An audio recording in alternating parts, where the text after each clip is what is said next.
ಯುದ್ಧ ಬೇಡ ಅಂತ ಹೇಳಿದ್ದು ಪಾಕಿಸ್ತಾನದ ಮಾಧ್ಯಮಗಳಲ್ಲಿ ಸುದ್ದಿ ಆಗ್ತಾ ಇದೆ. ಅಲ್ಲ, ನನಗೇನಾಗಿದೆ, ಸಿದ್ದರಾಮಯ್ಯನವರು ಮುಖ್ಯಮಂತ್ರಿಯಾಗಿ ಕೆಲಸ ಮಾಡ್ತಕ್ಕಂಥವ್ರು ತಮ್ಮದೇನು ಪೊಸಿಷನ್ನು ಏನ್ತಾನ ಒಂದು ಒಕ್ಕೂಟದ ವ್ಯವಸ್ಥೆಯಲ್ಲಿ ಇದ್ದೇವೆ, ಪ್ರಜಾತಂತ್ರ ವ್ಯವಸ್ಥೆಯಲ್ಲಿ ಇಡೀ ಭಾರತ ದೇಶದ ಜನ ಅಲ್ಲೇನೋ ಮೊನ್ನೆ 28 ಜನ ಉಗ್ರರು ಹತ್ಯೆ ಮಾಡಿದರು ಜಮ್ಮು ಕಾಶ್ಮೀರದಲ್ಲಿ. ಅದ್ರ ಬಗ್ಗೆ ಪ್ರತಿಯೊಬ್ಬ ನಾಗರಿಕರು ದುಃಖ ಪಡ್ತಾ ಇದ್ದಾರೆ, ವೇದನೆಯನ್ನು ಅನುಭವಿಸ್ತಾ ಇದ್ದಾರೆ.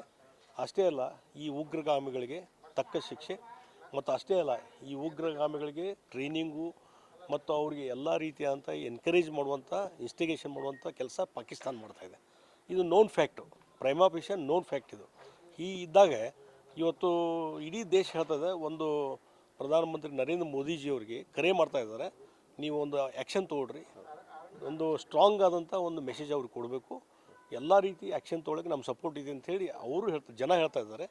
ಮತ್ತು ಇವನ್ ಕಾಂಗ್ರೆಸ್ಸಿನ ಅಧ್ಯಕ್ಷರು ಖರ್ಗೆ ಮತ್ತು ಆಲ್ ಪಾರ್ಟಿ ಎಲ್ಲರೂ ಹೇಳ್ತಾ ಇದ್ದಾರೆ, ಇದಕ್ಕೆ ನೀವು ಯಾವುದೇ ಆ್ಯಕ್ಷನ್ ತೊಗೊಂಡ್ರೆ ನಾವು ಸಪೋರ್ಟ್ ಮಾಡ್ತೀವಿ ಅಂಥೇಳಿ. ಇಂಥ ಸಂದರ್ಭದಲ್ಲಿ ಸಿದ್ದರಾಮಯ್ಯನವರಂಥ ಒಬ್ಬ ಮುಖ್ಯಮಂತ್ರಿ ಈ ರೀತಿ ಕೀಳು ಮಟ್ಟದ ಒಂದು ಹೇಳಿಕೆಯನ್ನು ಕೊಡುವ ಮುಖಾಂತರ ಅಂದರೆ ಇವ್ರಿಗೆ ಜನರ ಕೂಗು, ದುಃಖ, ವೇದನೆ ಇದು ಯಾರೂ ಅರ್ಥನಾಗ್ತಾ ಇಲ್ಲ. ಅವ್ರು ಬರೀ ಒಂದು ಅವ್ರ ಕಣ್ಣಿಗೆ ಅಲ್ಪಸಂಖ್ಯಾತರ ತುಷ್ಟೀಕರಣ, ಮುಸಲ್ಮಾನರ ಪರವಾಗಿ ಮಾತಾಡುವಂಥದ್ದು, ಅದರಿಂದನೇ ನಾನು ರಾಜಕಾರಣ ಮಾಡ್ತೀನಿ ಅನ್ನುವಂಥ ಒಂದು ಏನಿದೆ ಅಲ್ಲ ಹಂಬಲ, ಅದರಿಂದನೇ ಇವತ್ತು ಆ ರೀತಿಯಾದಂಥ ಹೇಳಿಕೆಗಳು ಬರ್ತಾ ಇದ್ದಾವೆ. ಮತ್ತು ಹಂಗಾರೆ ನಾಳೆ ಇವರು ಸಿದ್ದರಾಮಯ್ಯ ಏನಾದರೂ ಪೊಸಿಷನ್ದಲ್ಲಿದ್ದರೆ ಅದಕ್ಕೆ ಬಹುಶಃ law and order situation worst ಆಗಿದ್ದ ಕಾರಣ ಅಂದರೆ ಇದೆ. ದಿನನಿತ್ಯ ಅತ್ಯಾಚಾರ, ಗುಂಡಾಗಿರಿ ಎಲ್ಲವೂ ನಡೀತಾ ಇದ್ದಿಲ್ಲ ಓಪನ್ ಆಗಿ. ಹೀಗಾಗಿ ಅದು ಕಾರಣ ಅಂತಂದರೆ ಇವರು ಡೀಲಾತನ. ಅದಕ್ಕಾಗಿ ಈ ರೀತಿ ಒಂದು ಮೂರ್ಖತನದ ಹೇಳಿಕೆಯನ್ನು ವಾಪಸ್ ತೊಗೋಬೇಕಂತ ನಾವು ಒತ್ತಾಯ ಮಾಡ್ತೀನಿ. ಮತ್ತು ಮುಖ್ಯಮಂತ್ರಿ ಸಿದ್ದರಾಮಯ್ಯ ಇದು ಶೋಭೆ ತರುವಂಥ ಹೇಳಿಕೆ ಅಲ್ಲ. ಇದರಿಂದ ಇಡೀ ಜನಾಂಗ, ಇಡೀ ಜನತೆಯ, ಇಡೀ ದೇಶದ ಜನತೆ ಇವತ್ತು ಇವ್ರ ಬಗ್ಗೆ ಭಾಳ ನಗೆಪಾಟಲು ಆಗಿದ್ದಾರೆ. ಮತ್ತು ಬಹುಶಃ ಪಾಕಿಸ್ತಾನದಲ್ಲಿ ಇವತ್ತು ಟಿ ವಿ ಮಾಧ್ಯಮಗಳಲ್ಲಿ ಇವತ್ತು ಸಿದ್ದರಾಮಯ್ಯರು ಅಲ್ಲಿ ಭಾಳ ಪಾಪ್ಯುಲರ್ ಆಗ್ತಾ ಇದ್ದಾರೆ. ಬಹುಶಃ ನನಗನ್ನಿಸೋ ಮಟ್ಟಿಗೆ ಅವರು ಕರ್ನಾಟಕದ ಮುಸ್ಲಿಮನ್ನು ವೈಲೈಸುವುದಂಥದ್ದಾಯಿತು, ದೇಶದ ಮುಸಲ್ಮಾನರನ್ನು ವೈಲೈಸುವಂಥದ್ದಾಯಿತು.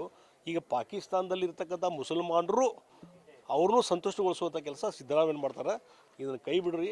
ಇದೇ ರೀತಿ ಆದರೆ ಇವತ್ತೇನು ಒಳ್ಳೆಯ ರೀತಿಯಾದಂಥ ಒಂದು ವಾತಾವರಣ ನಿರ್ಮಾಣ ಆಗೋದಿಲ್ಲ. ಅದಕ್ಕಾಗಿ ತಕ್ಷಣ ಆ ಮಾತನ್ನು ವಾಪಸ್ ತೆಗೆದುಕೊಳ್ಬೇಕು. ಮತ್ತು ಕೇಂದ್ರ ಸರ್ಕಾರ ಯಾವುದೇ ರೀತಿ ಆ್ಯಕ್ಷನ್ ತೊಗೊಂಡಾಗ ನಾವೆಲ್ಲರೂ ಪ್ರತಿಯೊಬ್ಬರು ಪಕ್ಷಾತೀತವಾಗಿ ಅದನ್ನು ಸಪೋರ್ಟ್ ಮಾಡಿದ ಮುಖಾಂತರ ಒಂದು ಒಳ್ಳೆಯ ಸಂದೇಶ ಕೊಡಲಿಕ್ಕೆ ಸಾಧ್ಯ ಇದೆ. ಯುದ್ಧ ಮಾಡೋದು ಬೇಡ ಅಲ್ಲ, ಯುದ್ಧ ಮಾಡೋದು ಬೇಡ ಅಂತ ಹೇಳುವಂಥದ್ದು ಏನಿದೆಯಲ್ಲ, ನನಗನ್ನಿಸ್ತದೆ ಯಾರು ಸತ್ತದಲ್ಲ, ಹತ್ಯೆ ಆಗಿದೆಯಲ್ಲ, ಅವ್ರ ಕುಟುಂಬದವ್ರ ಪರಿಸ್ಥಿತಿಯನ್ನು ಇದು ನಾಳೆ ಇವತ್ತು 28 ಜನರಿಗೆ ಆಗೈತಿ, ನಾಳೆ ಬೇರೆ ಬೇರೆ ದೇಶದ ಬೇರೆ ಬೇರೆ ಜನರಿಗೂ ಆದರೆ ಇದಕ್ಕೆ ಕಾರಣೀಭೂತರು ಯಾರು, ಇದು ಜವಾಬ್ದಾರಿ ತೊಗೊಳ್ಳೋವಂಥವ್ರು ಯಾರು? ಒಂದು ಸಲ ನೀವು ಹೆದರಿಕೆ ನೋಡಿ, ಇಲ್ಲೊಂದು ಮರ್ಡರ್ ಆಕತಿ ಹುಬ್ಳಿಯಲ್ಲೋ ಬೆಳಗಾವದಲ್ಲೋ ಸಣ್ಣ ಹುಡುಗನ ಅಪಹರಣ ಮಾಡ್ಕೊಂಡು ಹೋಗ್ತಾರೆ.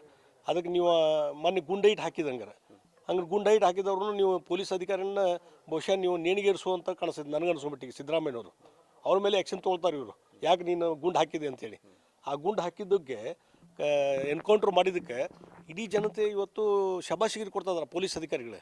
ಹಾಗಾದ್ರೆ ನೀವು ನಿಮ್ಮದೇ ಈ ರೀತಿ ನೀತಿ ಆಗಿದ್ರೆ ಯುದ್ಧ ಬೇಡ, ಅವ್ರು ಬಂದು ಏನು ನಮ್ಮ ಮೇಲೆ ಅಟ್ಯಾಕ್ ಮಾಡಿದ್ರೆ ಮಾಡಲಿ, ನಾವು ಟಾಲರೇಟ್ ಮಾಡ್ಕೊಂಡಿರ್ತೀವಿ ಅನ್ನುವಂಥದ್ದು ನೀತಿ ಆದರೆ ಬಹುಶಃ ನಮ್ಮ ದೇಶ ಭಾಳ ದಿವಸ ಬದುಕಲಿಕ್ಕೆ ಕೂಡ ಭಾಳ ಆಕ್ರೋಶ ಹೋಗ್ತದೆ. ಸಿದ್ದರಾಮಯ್ಯನವರು ನೀವು ಅಲ್ಲೇ ಹೋಗ್ಬಿಟ್ರಿ ಅಲ್ಲ. ಅದಕ್ಕೆ ನಾ ಹೇಳ್ತೀನಿ, ಇವತ್ತು ಪಾಕಿಸ್ತಾನ ಪ್ಲೀಸ್ ಮಾಡ್ಲಿಕ್ಕೆ ಹೊಂಟಿರಲ್ಲ. ಈಗ ಸಿದ್ದರಾಮಯ್ಯವರು ಪಾಕಿಸ್ತಾನದ ಭಾಳ ಪಾಪ್ಯುಲರ್ ಲೀಡರ್ ಆಗಿದ್ದಾರೆ. ಬಹುಶಃ ಅಲ್ಲಿಗೆ ಶಿಫ್ಟ್ ಆಗ್ಬೋದು ಚಲೋ, ಪಾಕಿಸ್ತಾನಕ್ಕೆ ಅವ್ರು ಕಳಿಸ್ಬಿಡೋದು ಚಲೋ ಅಂತ ನಂಗೆ ಅನಿಸ್ತದೆ. ಸಿದ್ದರಾಮಯ್ಯನವರು ಭಾಳ ಒಳ್ಳೇದಾಗ್ತದೆ. ಈ ಬೆಲೆ ಏಕೆ ಸರ್? ಈಗ ನಾಳೆ ದೊಡ್ಡ ಪ್ರಮಾಣದಲ್ಲಿ ಸಮಾವೇಶ ಮಾಡ್ತಾ ಇದ್ದಾರೆ ಕಾಂಗ್ರೆಸ್ನವರು, BJP ಸರ್ಕಾರದ ಮೇಲೆ ಗುಡಿಯನ್ನು ಕೂರಿಸ್ತಾ ಇದ್ದಾರೆ. ಗ್ಯಾರಂಟಿ ಯೋಜನೆಗಳೊಂದಿಗೆ ನೀವು ಹೇಳ್ತಾ ಇದ್ದಾರೆ 60,000 ಕೋಟಿ ಇವರು ವ್ಯಯ ಮಾಡ್ತಾ ಇದ್ದಾರೆ, ಅಭಿವೃದ್ಧಿಗೆ ದುಡ್ಡಿಲ್ಲ ಅಂತ ಹೇಳ್ಕೊತ ಬರ್ತಾ ಇದ್ರಿ. ಬಟ್ BJP ಸರ್ಕಾರದ ವಿರುದ್ಧ ನಾಳೆ ಬೆಳಗಾವಿ ಸಮಾವೇಶ ನೋಡಿ. ಇತ್ತೀಚೆಗೆ ಭಾರತೀಯ ಜನತಾ ಪಾರ್ಟಿ ಜನ ಆಕ್ರೋಶ ಯಾತ್ರೆ ಭಾಳ ಯಶಸ್ವಿಯಾಗಿ ಮಾಡಿದ್ದರಿಂದ ಪ್ರತಿಯೊಂದು ರ್ಯಾಲಿಯಲ್ಲಿ 10,000 ರಿಂದ 15,000 20,000 ಜನ ಸೇರಿದ್ರು, ಕಾರ್ಯಕರ್ತರು ಸೇರಿದ್ರು, ಜನಸಾಮಾನ್ಯರು ಸೇರಿದ್ರು. ಜನರ ಆಕ್ರೋಶ ಇವತ್ತು ಈ ಸರ್ಕಾರದ ವಿರುದ್ಧ, ಸಿದ್ದರಾಮಯ್ಯ ಸರ್ಕಾರದ ವಿರುದ್ಧ ಆಗಿದ್ದರಿಂದ ಅದನ್ನು ಹೆಂಗೆ ಕೌಂಟರ್ ಮಾಡಬೇಕು ಅನ್ನೋ ಕಾರಣದ ಸಲುವಾಗಿ ಇವತ್ತು ಈ ರೀತಿ ಸಭೆಗಳನ್ನು, ಪ್ರತಿಭಟನೆ ಸಭೆಗಳನ್ನು, ಬೆಲೆ ಏರಿಕೆ ಅನ್ನುವಂಥದ್ದು, ಬೆಲೆ ಏರಿಕೆ ವಿರುದ್ಧ ನೀವು ಹೋರಾಟ ಮಾಡೋದಾದರೆ ಕಳೆದ 3-4 ತಿಂಗಳಿಂದ ವಿದ್ಯುತ್ತಿನ ದರ ಏರಿಕೆ ಮಾಡಿದ್ರಿ, ಆಮೇಲೆ ಹಾಲಿನ ದರ ಏರಿಕೆ ಮಾಡಿದ್ರಿ, ಆಮೇಲೆ ಕುಡಿಯೋ ನೀರಿನ ದರ ಏರಿಕೆ ಮಾಡಿದ್ರಿ, ಡೀಸೆಲು ಪೆಟ್ರೋಲ್ ದರ ಏರಿಕೆ ಮಾಡಿದ್ರಿ. ನೀವು ನಾಳೆ ಅದನ್ನು ಮಾಡೋದಾಗಿದ್ರೆ ಪ್ರೊಡಕ್ಟು ಮೊದಲು ನೀವೇನು ಏರಿಕೆ ಮಾಡಿದ್ರಲ್ಲ ರಾಜ್ಯದಲ್ಲಿ, ಆ ಏರಿಕೆಯನ್ನು ಇಮಿಡಿಯೇಟ್ಲಿ ವಾಪಸ್ ತೊಗೊಳ್ರಿ. ಆವಾಗ ನಿಮ್ಗೆ ನೈತಿಕತೆ ಬರ್ತದೆ. ಇಲ್ಲದ್ರೆ ನಿಮ್ಗೆ ನೈತಿಕತೆನೇ ಇಲ್ಲ ಅಂತ ನಾನು ಹೇಳ್ತೀನಿ. ಮತ್ತು ಹಿಂದೆ UPA ಸರ್ಕಾರ ಇದ್ದ ಏನು ಬೆಲೆ ಏರಿಕೆ ಇತ್ತು, ಇಂದಿರಾ ಗಾಂಧಿಯವರು ಪ್ರೈಮ್ ಮಿನಿಸ್ಟರ್ ಇದ್ದಾಗ ಏನು ಬೆಲೆ ಏರಿಕೆ ಇತ್ತು, ಅದೆಲ್ಲ ಒಂದು ಕಂಪೇರಿಟಿವ್ ಚಾರ್ಟ್ ಹಾಜರು ಮಾಡಿರಿ. ಅದ್ರ ಬದಲಿ ಈ ರೀತಿ ಒಂದು ಕೌಂಟ್ರ್ ಕೊಡುವಂಥದ್ದು, BJPಯವರು ಜನಾಕ್ರೋಶ ಯಾತ್ರೆಗೆ ಒಂದು ಕೌಂಟ್ರ್ ಮಾಡುವಂಥದ್ದು, ಅದರಿಂದ ಏನೂ ಸಾಧನೆ ಮಾಡಲಿಕ್ಕೆ ನಿಮ್ಗೆ ಜನಸಾಮಾನ್ಯರ ಬಗ್ಗೆ ಕಳ್ಕಳಿದ್ರೆ ಮೊದಲು ಬೆಲೆ ಏರಿಕೆ ಮಾಡಿದ್ದನ್ನು ನೀವೇ ಮಾಡಿದ್ದು. ತನ್ನಸ್ಥಾನೇ ಇನ್ಫ್ಲೇಷನ್ ಆಗಿದ್ದಲ್ಲದು, ತನ್ನಸ್ಥಾನೇ ಅಲ್ಲ, ಸರ್ಕಾರ ಮಾಡಿದ ನಿರ್ಧಾರದಿಂದ ಬೆಲೆ ಏರಿಕೆ ಅದನ್ನು ಮೊದಲು ವಿಡ್ರಾ ಮಾಡಿರಿ ಅಂತ ಹೇಳ್ತೀನಿ ನಾನು. ಆವಾಗ ನಿಮಗೊಂದು ಹೋರಾಟ ಮಾಡಲಿಕ್ಕೆ ನೈತಿಕತೆ ಬರ್ತದೆ.